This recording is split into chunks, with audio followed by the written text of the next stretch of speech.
L'infidélité de ma femme a failli me tuer, mais la femme de son amant avait un plan de vengeance qui m'a sauvé la vie. Commentez ci-dessous et dites-moi d'où vous regardez.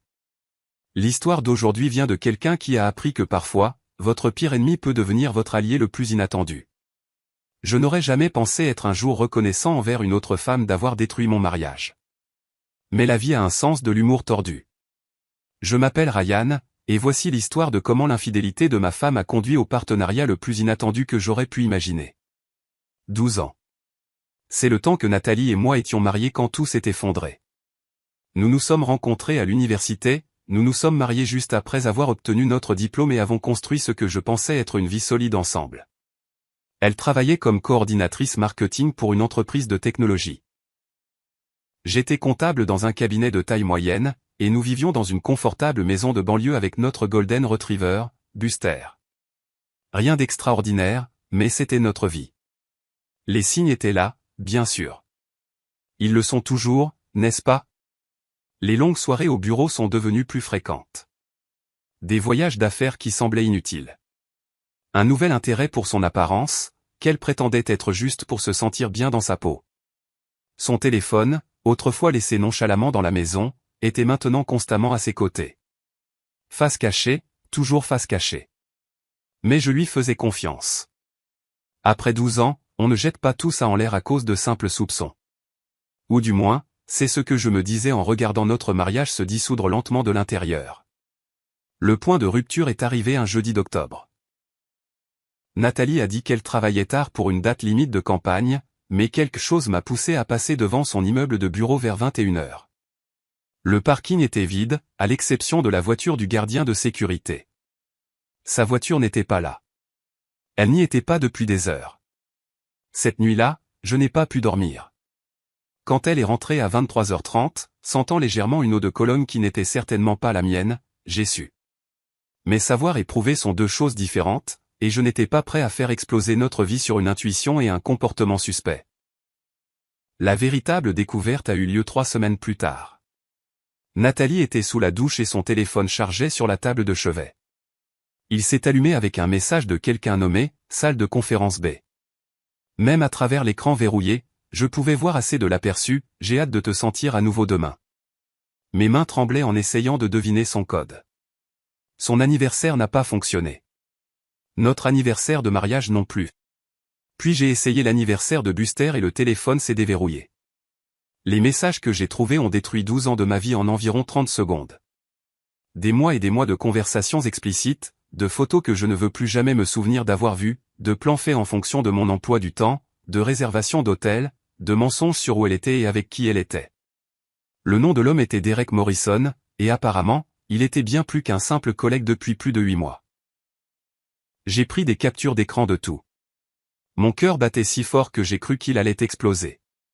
Puis j'ai remis le téléphone exactement là où il était et je me suis assis dans notre salon jusqu'à l'aube, le regard dans le vide, essayant de comprendre ce que ma vie venait de devenir. La confrontation a eu lieu le lendemain matin. J'ai imprimé certains des messages et les ai laissés sur le comptoir de la cuisine à côté de sa tasse de café. Quand elle est descendue, toujours en peignoir, son visage est devenu blême dès qu'elle les a vus. « Ryan, je peux t'expliquer » a-t-elle commencé, mais j'ai levé la main. « Arrête. N'en dis pas plus. Je sais tout. J'ai tout. La question est, que se passe-t-il maintenant? Ce qui a suivi a été la conversation la plus douloureuse de ma vie. Elle a pleuré. Elle s'est excusée. Elle a supplié mon pardon. Elle a dit que ça ne signifiait rien, que c'était purement physique, qu'elle m'aimait et voulait arranger les choses. Mais ensuite, elle a dit quelque chose qui a blessé plus profondément que n'importe lequel des messages que j'avais trouvés. Derek me comprend d'une manière que tu ne peux pas. Il me fait me sentir à nouveau vivante. C'est là que j'ai su que c'était fini. Pas à cause du sexe, pas à cause des mensonges, mais parce qu'elle avait trouvé avec lui quelque chose qu'elle avait décidé ne plus pouvoir trouver avec moi. Et peut-être que c'était vrai. Peut-être nous étions-nous éloignés au fil des ans sans nous en rendre compte. Mais au lieu de m'en parler, au lieu d'essayer de réparer ce que nous avions, elle avait choisi de construire quelque chose de nouveau avec quelqu'un d'autre tout en me gardant comme filet de sécurité. Je lui ai dit que je voulais divorcer. Je lui ai dit que j'avais déjà contacté un avocat. Et je lui ai dit qu'elle avait une semaine pour trouver où vivre parce que je n'allais pas partager une maison avec quelqu'un qui m'avait menti en face pendant 8 mois. Elle a déménagé ce week-end-là, restant chez sa sœur pendant qu'elle cherchait un appartement. La maison semblait vide sans elle, mais pour la première fois en des mois, elle semblait aussi honnête. Buster semblait confus par le changement, mais les chiens s'adaptent mieux que les humains. La procédure de divorce a commencé immédiatement. J'avais assez de preuves pour rendre les choses très inconfortables pour elle, et elle le savait. Son avocat lui a conseillé de régler l'affaire rapidement et équitablement, ce qu'elle a fait. Nous avons partagé nos biens en deux. Elle a pris sa voiture et ses effets personnels, et c'était tout. 12 ans réduits à une pile de documents juridiques et à un partage de biens. Mais l'histoire ne s'arrête pas là. En fait, c'est là que ça devient intéressant. Environ 2 mois après le départ de Nathalie, j'ai reçu un appel d'un numéro que je ne reconnaissais pas. La femme à l'autre bout du fil s'est présentée comme étant Claire Morrison. La femme de Derek. Je pense que nous devons parler, a-t-elle dit, et quelque chose dans son ton m'a fait accepter de la rencontrer cet après-midi-là dans un café du centre-ville. Claire n'était pas ce à quoi je m'attendais. Elle devait avoir la petite quarantaine, avec des cheveux grisonnants qu'elle ne prenait pas la peine de teindre et des yeux fatigués qui suggéraient qu'elle gérait cette situation depuis plus longtemps que moi. Elle a commandé un café noir et est allée droit au but. Depuis combien de temps êtes-vous au courant pour Derek et votre femme? Environ 2 mois. Et vous? Elle a ri, mais c'était un rire sans joie. Essayez 2 ans. 2 ans. Alors que j'avais été inconscient pendant la majeure partie de la liaison de Nathalie, Claire vivait en sachant que son mari la trompait depuis presque le début. Mais contrairement à moi, elle ne l'avait pas confronté immédiatement. Elle avait rassemblé des preuves, tout documenté, et planifié son prochain coup avec la patience de quelqu'un qui avait déjà été blessé. Derek a fait ça 3 fois, à ma connaissance, m'a-t-elle dit. Chaque fois que je l'ai surpris, il a promis que ça n'arriverait plus jamais. Et chaque fois, je l'ai cru parce que nous avons 2 enfants, et je pensais que maintenir la famille unie était plus important que ma fierté. Mais cette fois, c'était différent. Cette fois, Claire avait décidé qu'elle en avait assez d'être la femme compréhensive qui réparait les pots cassés de son mari. Je documente tout depuis 18 mois, a-t-elle dit en faisant glisser un dossier en manie sur la table. Des relevés financiers montrant l'argent dépensé en hôtels et cadeaux, des relevés de cartes de crédit, des SMS que j'ai récupérés de ses anciens téléphones, des photos, et même des vidéos de surveillance de l'hôtel où il se retrouvait. Les preuves étaient accablantes, plus complètes que tout ce que j'avais réussi à rassembler en quelques semaines de travail de détective. Claire avait été méthodique, minutieuse et patiente d'une manière qui témoignait à la fois de son intelligence et de sa douleur. « Pourquoi me montrez-vous ça ?» ai-je demandé. « Parce que Derek ne sait pas que je suis au courant pour votre femme spécifiquement. Il pense que je n'ai découvert que ses précédentes liaisons, mais j'ai suivi ses activités actuelles, et je sais exactement quand et où il rencontre Nathalie. Je connais leurs plans, leurs conversations, même leur avenir ensemble. » Cette dernière phrase m'a frappé comme un coup de poing à l'estomac. Leur avenir. Claire a hoché la tête sombrement. Derek dit à Nathalie qu'il va me quitter une fois leur divorce finalisé. Il lui a promis qu'ils seraient ensemble officiellement une fois que vous serez tous les deux libres. Il a même commencé à chercher des appartements pour eux. La trahison était encore plus profonde en sachant que Nathalie n'avait pas juste une aventure.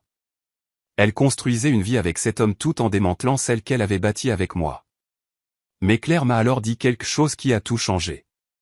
Le problème, c'est que Derek n'a aucune intention de me quitter. Il m'a dit qu'il voulait travailler sur notre mariage. Il m'a promis qu'il avait mis fin à ses relations avec toutes les autres femmes. Il a même suggéré que nous renouvellions nos vœux comme symbole de notre nouveau départ. Je la fixais, essayant de comprendre ce qu'elle me disait. Il vous ment à toutes les deux. Exactement. Et j'en ai fini de me faire mentir. Mais plus que ça, j'en ai fini de le laisser blesser d'autres personnes comme il m'a blessé. Votre femme ne mérite pas ce qu'il compte lui faire, même si elle ne mérite pas non plus votre pardon. Ce que Claire a proposé ensuite était la situation la plus éthiquement compliquée dans laquelle je me sois jamais trouvé. Elle voulait exposer les mensonges de Derek à Nathalie et à moi simultanément, d'une manière qui lui rendrait impossible de continuer à manipuler l'une ou l'autre de nos situations. Je veux les inviter tous les deux à dîner, a-t-elle dit, chez moi. Derek pense que ce sera une soirée romantique où je lui dirai que je lui pardonne tout et que je veux recommencer. Nathalie pense que ce sera la nuit où Derek me parlera enfin de leur relation et me demandera le divorce. Le plan était élaboré et dévastateur. Claire préparait un dîner spécial, avec des copies imprimées de toutes les preuves qu'elle avait rassemblées pendant 2 ans. Chaque liaison, chaque mensonge, chaque promesse qu'il avait faite à plusieurs femmes tout en faisant des promesses différentes à sa propre femme. Elle m'inviterait à arriver pendant le dessert, sous prétexte de rendre quelque chose que Derek avait laissé derrière lui lors de leur dernière rencontre. Quand vous vous présenterez avec vos propres preuves de leur liaison, et que je présenterai les miennes montrant qu'il n'a jamais eu l'intention de me quitter, tout le château de mensonges de Derek s'effondrera d'un coup. Nathalie apprendra que l'homme pour qui elle a détruit son mariage n'avait jamais prévu d'être avec elle. Derek apprendra que sa femme et le mari de sa maîtresse savent tout. Et tous les deux apprendront que leurs actions ont des conséquences bien au-delà de ce qu'ils imaginaient. C'était cruel. C'était calculé, et cela les humilierait tous d'une manière dont ils mettraient des années à se remettre. Mais après des mois à me sentir impuissant, après avoir été trompé, trahi et fait sentir que je n'étais pas assez, l'idée de reprendre un peu de contrôle était enivrante. J'ai accepté le plan de Claire. Le dîner était prévu pour un vendredi soir de décembre. Claire a passé des jours à se préparer, cuisinant le plat préféré de Derek et dressant la table de la salle à manger avec leur porcelaine de mariage. Elle a même acheté du vin de l'année de leur mariage. Pour quiconque regardait, cela ressemblait à une femme essayant de sauver son mariage, pas de le terminer. Je me suis garé au coin de la rue à 20h30, attendant le texto de Claire me disant que c'était le moment.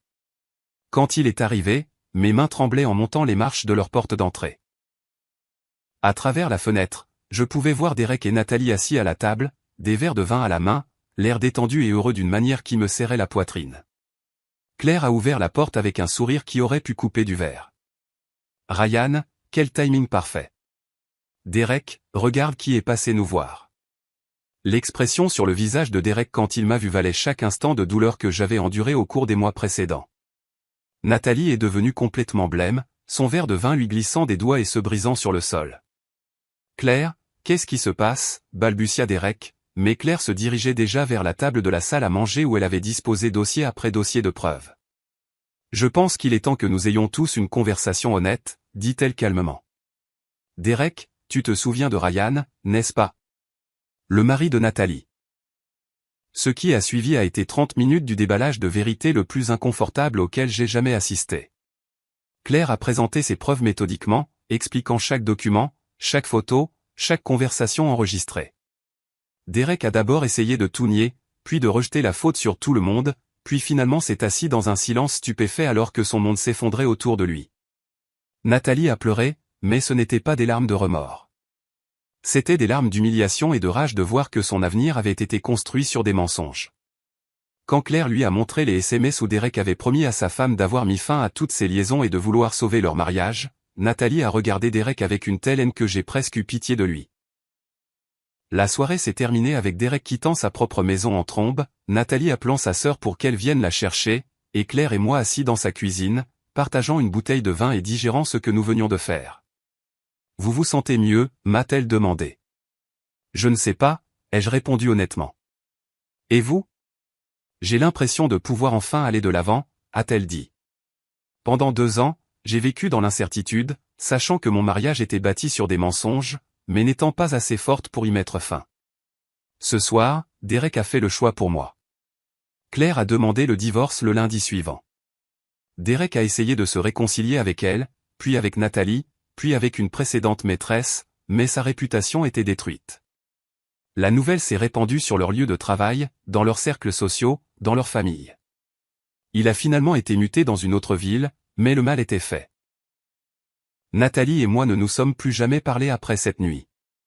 Notre divorce a été finalisé 2 mois plus tard, et elle a déménagé à l'autre bout du pays pour un nouveau départ. J'ai entendu par des amis communs qu'elle avait passé beaucoup de temps en thérapie, travaillant sur ses propres problèmes d'engagement et d'honnêteté. Quant à Claire et moi, nous sommes devenus des amis improbables. Rien de romantique, rien de tel, mais 2 personnes qui avaient survécu à la même tempête et se comprenaient d'une manière que les autres ne pouvaient pas. Elle m'a aidé à traverser les moments les plus solitaires de mon divorce, et je l'ai aidé à naviguer dans la monoparentalité quand Derek a disparu de la vie de ses enfants. Avec le recul, je ne sais pas si ce que nous avons fait était bien ou mal. C'était certainement cruel et cela a causé une douleur qui a dépassé Derek et Nathalie. Mais c'était aussi honnête d'une manière que rien d'autre dans la situation ne l'avait été. Parfois, la vérité est laide, compliquée et blesse toutes les personnes impliquées. Mais ça reste la vérité. 3 ans plus tard, je suis en couple avec quelqu'un qui valorise l'honnêteté plus que le confort. Et Claire a trouvé la paix en tant que mère célibataire dont les enfants ont enfin un environnement familial stable. Derek est quelque part dans un autre état, apprenant, je l'espère, de ses erreurs, mais probablement en train d'en commettre de nouvelles. Ce qui est drôle, c'est que je suis reconnaissant que tout se soit passé comme ça. Pas pour la douleur, pas pour la trahison, mais pour la clarté. J'ai appris que je suis plus fort que je ne le pensais, que je mérite mieux que ce dont je me contentais, et que parfois les partenariats les plus inattendus peuvent vous aider à vous retrouver. L'infidélité de Nathalie a brisé la vie que je pensais vouloir, mais elle m'a aussi libéré pour construire la vie dont j'avais réellement besoin. Et la vengeance de Claire n'a pas seulement exposé les mensonges de Derek. Elle a exposé la vérité sur nous tous. Aussi désordonnée et compliquée qu'elle ait été. Parfois, la destruction est le seul chemin vers la reconstruction. Parfois, il faut tout laisser s'effondrer avant de pouvoir construire quelque chose de mieux. Voilà mon histoire. Dites-moi en commentaire ce que vous pensez de la manière dont j'ai géré la situation. Auriez-vous fait la même chose? Et n'oubliez pas de vous abonner pour plus d'histoires comme celle-ci.